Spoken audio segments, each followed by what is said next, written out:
Jokowi mungkin pintar. Kalau semuanya setuju, citra Mahkamah di internasional hancur.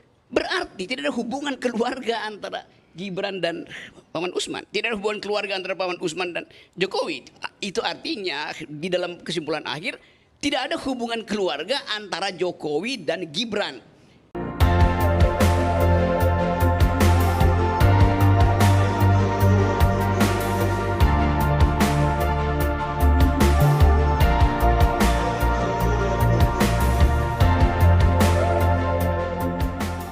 Assalamualaikum warahmatullahi wabarakatuh. Welcome to this channel Dedi TV Official. Pertama-tama saya mau mengucapkan selamat untuk Presiden terpilih yang sebentar lagi akan ditetapkan oleh KPU, Bapak Prabowo dan Mas Gibran pastinya untuk masa bakti 2024-2029. Nah, kali ini kita akan membahas benarkah dissenting opinion itu adalah rekayasa atau settingan atau dibuat-buat ya. Ini sangat ramai diperbincangkan karena baru pertama kalinya putusan MK ini ada dissenting opinion atau ada beberapa hakim yang tidak sepakat seperti yang dipaparkan oleh Rocky Gerung ya. Ini Rocky Gerung berdasarkan hipotesanya atau anggapannya, asumsinya bahwa ini sebenarnya rekayasa atau dibuat-buat.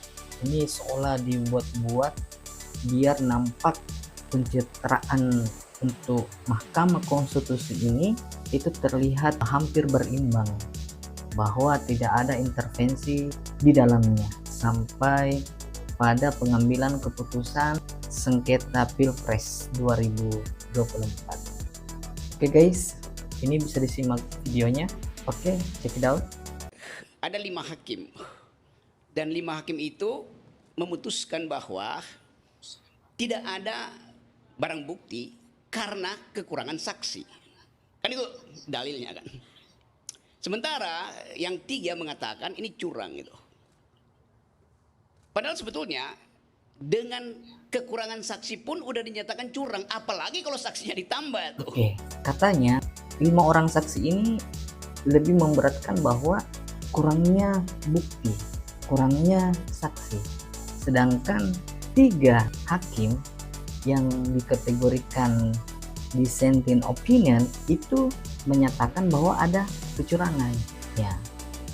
Oke, lanjut. Pembuktiannya bahkan bisa melampaui apa yang kita bayangkan. Kan logikanya begitu kan? Yang kedua, yang menarik adalah dinyatakan di situ there is no nepotism itu. Tidak ada nepotisme di situ. Oke. Artinya kita bertanya sekarang, berarti Gibran bukan ponakan dari Paman Usman. Berarti Paman Usman bukan ipar dari Pak Jokowi. Nah, di sini juga Rocky Gerung sempat membahas terkait nepotisme. Artinya keterlibatan penguasa, baik itu kekerabatan ataupun hubungan darah. Rocky Gerung ini masih tetap menyinggung wakil presiden terpilih, saudara Gibran ya. Oke, saya lihat lagi. Kan begitu logikanya kan? Kan Gibran adalah nephew, ponakan dari, kan itu dasarnya kenapa disebut nepotisme. Jadi Gibran ini siapa? Berarti dia bukan anaknya Jokowi. Kalau tidak nepotisme, ini Gibran yang dari mana itu? Nepotisme artinya ponakan, nephew. Kan bahasa Inggrisnya begitu kan? Kan dari kata itu datangnya tuh pengertian itu. Artinya ada politik keluarga di situ. Itu gampangnya secara generik kata nepotisme artinya ada politik keluarga. Berarti tidak ada hubungan keluarga antara Gibran dan Paman Usman. Tidak ada hubungan keluarga antara Paman Usman dan Jokowi. Itu artinya di dalam kesimpulan akhir tidak ada hubungan keluarga antara Jokowi dan Gibran. Jadi bagus juga keputusan Mahkamah Konstitusi. Ini juga banyak yang disinggung kemarin ya terkait lolosnya Gibran dalam pencalonan dikaitkan dengan mantan hakim ketua ya. Ini saudara Usman yang selaku paman dari Gibran, selaku ipar dari Pak Jokowi. Nah, ini salah satu hal yang dibahas oleh saudara Rocky Gerung. Oke, disimak lagi. Hubungan biologisnya dibatalkan. Kalau begitu pertanyaannya Gibran siapa? Logiknya begitu. Atau philosophical reasoningnya begitu. Saya sebut philosophical reasoning supaya kita taruh kata filosofi itu sebagai cara untuk memahami kondisi kita hari ini. Jadi saya mau menyimpulkan aja, masih banyak hal, tapi oke, ini sebagai pengantar. Inti dari keputusan Mahkamah Konstitusi, kekurangan saksi. Sebelumnya dia bilang saksinya kami batasi. Coba logikanya bagaimana? Kan Pak Soeharto bilang tidak boleh banyak saksi, cukup berapa? 19 saksi itu. Saksi dan ahli.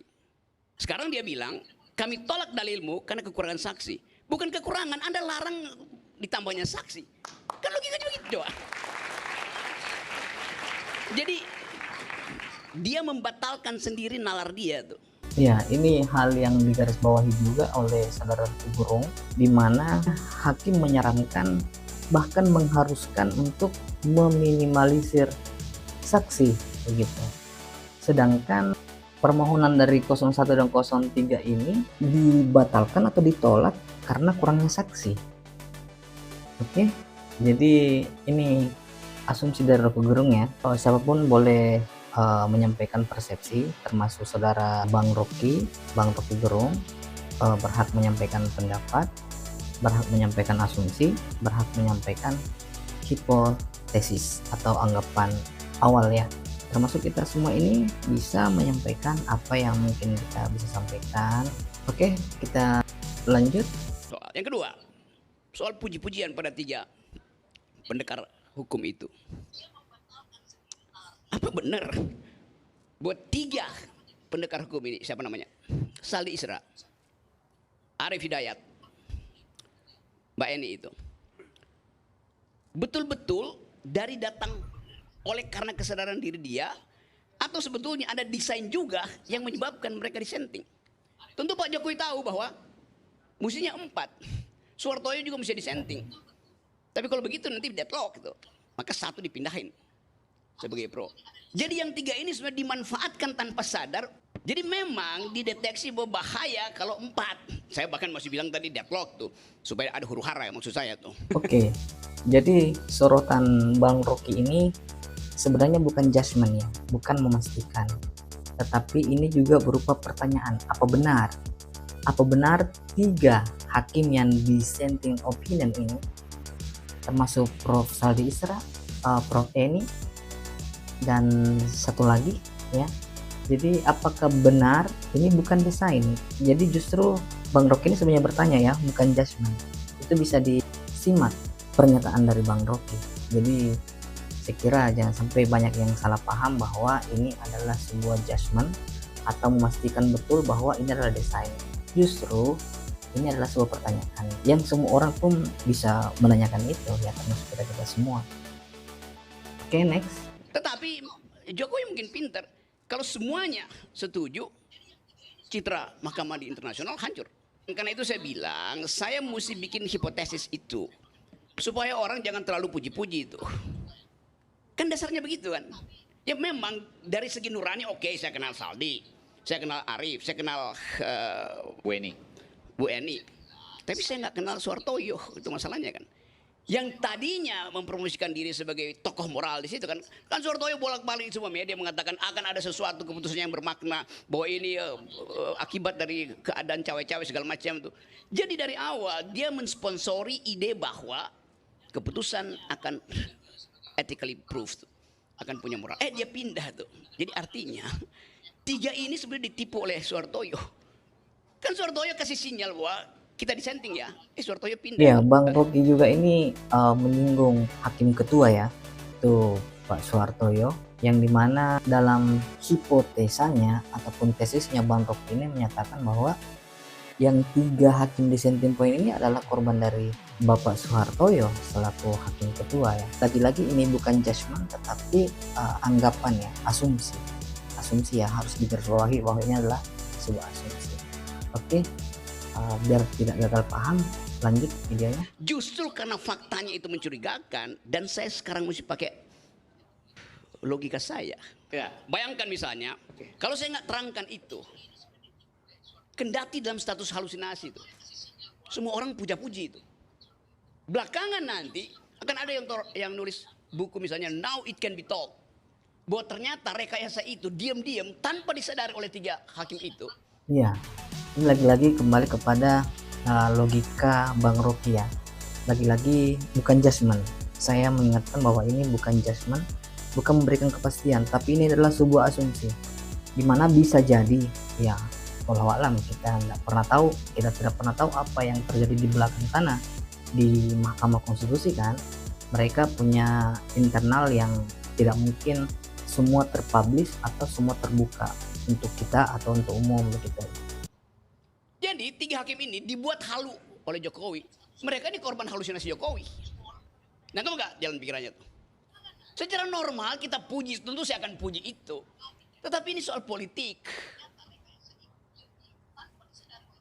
Do think the unthinkable. Itu yang kita sebut halusinasi, bukan reasoning. Silakan berasumsi di situ. Gini-gini ya. Kalau faktanya ada, ngapain kita mesti pakai otak? Data itu sendiri bicara. Justru karena saya nggak percaya data itu, saya coba cari hermeneutiksnya di situ. Kan saya mau terangin dengan cara lain kan. Sebelumnya dalam kasus apa? Saldi saya juga dissenting opinion soal 90 kan dia dissenting juga kan. Iya. Demi apa? Demi memperlihatkan bahwa tidak ada pengendalian absolut terhadap Mahkamah Konstitusi. Yang sekarang juga begitu. Hanya untuk pencitraan bahwa mahkamah ini tidak dikendalikan oleh seseorang yang ada di film Dirty Vote. Jadi Jokowi mau katakan ada dirty vote, ada dirty hand, tapi tidak ada dirty mind. Kalau mau absolut kan dikendalikan semua kan. Apa susahnya Pak Jokowi kendalikan itu semua Pak? Tetapi dia mesti kasih semacam sensasi bahwa di dalam putusan itu tidak ada pengendalian. Okay. Nah, ini ada pernyataan belajar berpikir dalam lapisan yang abstrak. Asumsi ya dari Bang Rocky, di mana menyatakan bahwa seolah-olah dissenting opinion ini untuk yang 3 hakim itu hanya sebuah pencitraan, di mana biar terlihat seperti mahkamah ini tidak dikendalikan oleh seseorang ataupun penguasa tertentu, baik itu citra nasional maupun internasional ya. Ini menurut asumsi Bang Rocky gitu. Oke guys, saya kira seperti itulah ya. Ini namanya saja sebuah asumsi, semua orang berhak berasumsi. Ini belum tentu benar adanya, bisa jadi ada dalil lain yang bisa mematahkan ini. Karena menurut saya 3 hakim yang dissenting opinion ini, saya kira mereka punya integritas yang cukup baik ya. Kenapa? Karena latar belakang mereka itu adalah mereka adalah guru besar di universitas yang bisa dibilang kategori terbaik lah di Indonesia ya. Jadi yang tahu ini adalah mereka sendiri ya, walau alam ya guys. Artinya ini bisa menjadi bahan komparasi atau perbandingan jika mungkin teman-teman juga mempunyai sebuah asumsi ya, yang bisa dipertemukan dengan asumsi Bang Rocky Gerung ini. Namun apapun yang terjadi, kita harus tetap menghargai putusan MK karena sifatnya final and binding, itu nggak bisa diganggu gugat ya. Itulah, lagi-lagi selamat untuk Presiden dan Wakil Presiden terpilih Saudara Prabowo, Pak Prabowo ya, dan Mas Gibran. Intinya saatnya untuk kembali bersatu karena pemilu ini telah usai. Pak Anies pun 01 dan 03 telah legowo memberikan selamat kepada pasangan 02 ya. Jadi pasangan 01 dengan 02 ini sudah memberikan selamat kepada pasangan 02 ya. Sebagai rakyat kita di bawah, tak perlu lagi bertengkar lah, tak perlu saling menjatuhkan. Intinya politik itu seperti itulah. Jadi kita harus terbiasa dengan politik yang bagaimana mestinya lah ya, yang namanya politik ya, yang kadang A, kadang B, kadang C ya, seperti itulah namanya saja politik. Kita harus belajar lebih banyak agar kita bisa terhindar dari hal-hal yang tidak semestinya gitu. Oke guys, thank you for watching, thank you for listening. See you in the next video. NKRI harga mati. Thank you. See you later.